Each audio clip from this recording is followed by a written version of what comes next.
tarz semptomlarla ben doğum yaptım 3 Kasım'da. Planlı bir gebelik yaşadım. Yani beklediğimiz bir gebelikti.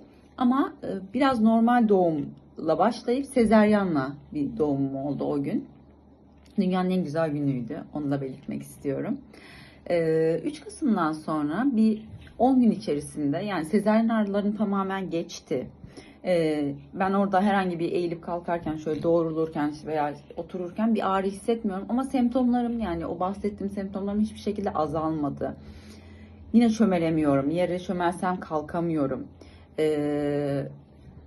Bir şeyleri tutarken güçsüzlük hissediyorum. Bacaklarım beni taşımıyormuş gibi hissediyorum. Yani tamamen güçsüzlük vardı bacaklarımda. Hem merdiveni çıkarken yine çok zorlanıyorum.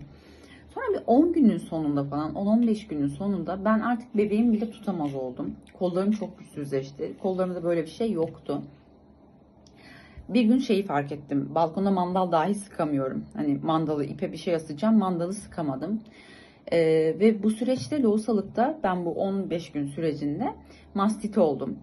Yani bunlar hep doğumla ilgili şeyler. Yani süt kanallarım sütü tıkadı. Süt kanallarım tıkadı ve enfeksiyon arttı vücudumdaki. O süreçte de bir iğne geçmişim falan var. O enfeksiyonu atmak için. Aksesuar meme diye bir olay var. Bunlar başıma geldi. Hep bunların paralelinde de insanlar şu yorumu yaptı o süreçte de. Annem, ailem işte. Yani hem sezaryen ameliyatı geçirdin hem de böyle bu tarz şeyler yaşadığın, vücudundaki enfeksiyon arttı. Tabii ki vücudun şu an güçsüzleşti. İşte sen ameliyat oldun, yani çok basite indirgeme, güçleneceksin, yani doğal bir süreç gibi davrandı herkes. Ama artık ben yani bir şeylerin anormal olduğunun farkındaydım. Sürecin gitmediğini söyledim. Ve biz kadın doğum doktoruma gittiğimizde tekrar kontrolde bunu onunla paylaştım. O da beni bir yürüttü. Tekrar böyle nörolojik muayeneler var. Birkaçını yaptı. Dedi ki biz seni bir beyin cerrahımız görsün hani hastanedeki. Tamam dedik. Çünkü yürüyüşüm bile şöyle dedi. Sanki kalça çıkıklığın varmış gibi.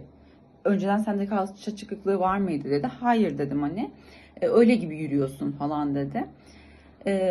Hastanedeki beyin cerrahı bizi gördü.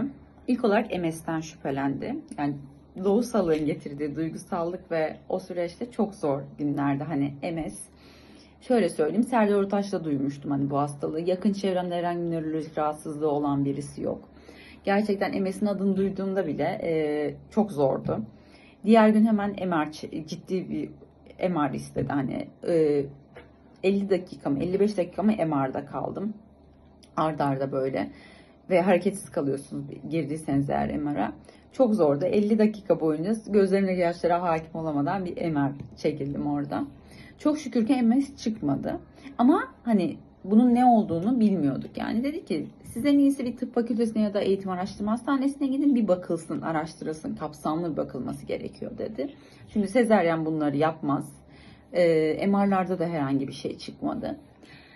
O süreçte devlet hastanelerinde sıra bulmak çok zor. Acilden gitmek hiç aklımıza gelmedi. Çünkü yani bir şeylerin hala anormal olmadığını düşünüyordu çevremdeki herkes. Geçecek olan bir süreç. Belki de benim lohusalığın hani getirdiği bir naz falan olarak da düşünmüş olabilirler. Bir şekilde bir sıra bulduk. Doğumumdan 39. güne denk geliyordu o sıra. Yani biz 20. günlerde falan hastanedeysek bir 19 gün daha sürecimiz geçti evde. Çünkü tıp fakültesinden aldığımız sırayı bekliyorduk. Bu süreçte ben yer yer hani çöküşlerim yine oldu. Sebepsiz düşüşlerim oldu. Yani şöyle söyleyeyim size. Bir anda vücudunuzdaki fişleri çekiyorlar. Elektrikler kesiliyor. Her şey bitiyor gibi. Haberiniz olmadan aniden çuval gibi yığılıp düşüyorsunuz. Ben bunu 3 kere yaşadım o süreçte. Ben hamileyken de 2 kere düştüm ama bunları da hep hani ayağım takıldı. Ya yürürken ayağım takıldı herhalde dedim. Ya da hani dengemi kaybettim dedim. O tarz şeylere bağladım ama bu sonradan anlıyorum ki bu düşüşlerim de onun sebebiymiş. 3 kere düştüm o 39. gün hastaneye yatacağım sürece kadar. Bu düşüşlerimin ilkinden sonra çok moralim bozuldu. Yine ağlama krizleri. Yani çok kötü bir süreçti. Ağlama krizleriyle şeyleriyle. Biz ortopediye de gittik. Dahiliyeye de gittik. Kanlara da bakıldı. Hiçbir şey çıkmıyor hani. Tamam, tıp fakültesi sıramızı bekliyoruz ama o süreçte hala ben güçsüz olduğum için ve ellerimi artık şöyle söyleyeyim size. Masada yemek yerken ben ekmeği ikiye ayıramıyordum. Çorba içerken elimden kaşık düşebiliyordu. Bunlar bile çok moral bozucu şeyler. Hiç yaşamayan birisi için.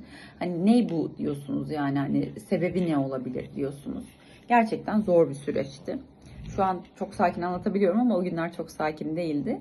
Ve şöyle bir zaman, hani duygusal olarak çok yoğun olduğu bir zaman. Bebeğinize alışmaya çalışıyorsunuz. Bebeğinizle tabii ki beklenen bir gebelikte olduğu için çok keyifli günler hayal ediyorsunuz. Yani insan hamilelikte her şeyi hazır oluyor gerçekten psikolojik olarak. İşte gece uykusuz olacaksın. Belki bebeğin hasta olacak. Belki sen hasta olacaksın. Bunları hep düşünüyor. Ama inanın hani başınıza böyle bir şey geleceğini düşünmüyorsunuz tabii. Neyse, biz 39. günde buradaki hastane süreçlerimizi, doktor süreçlerimizi atlattıktan sonra 39. günde tıp fakültesine gittik. Nöroloji bölümüne gittik.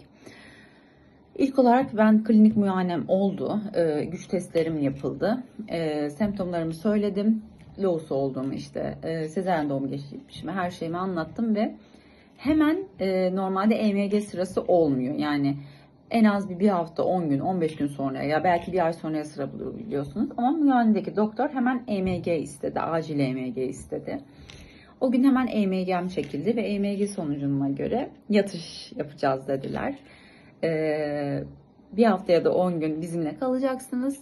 Ne olduğunu araştıracağız dediler. Akut PNP. PNP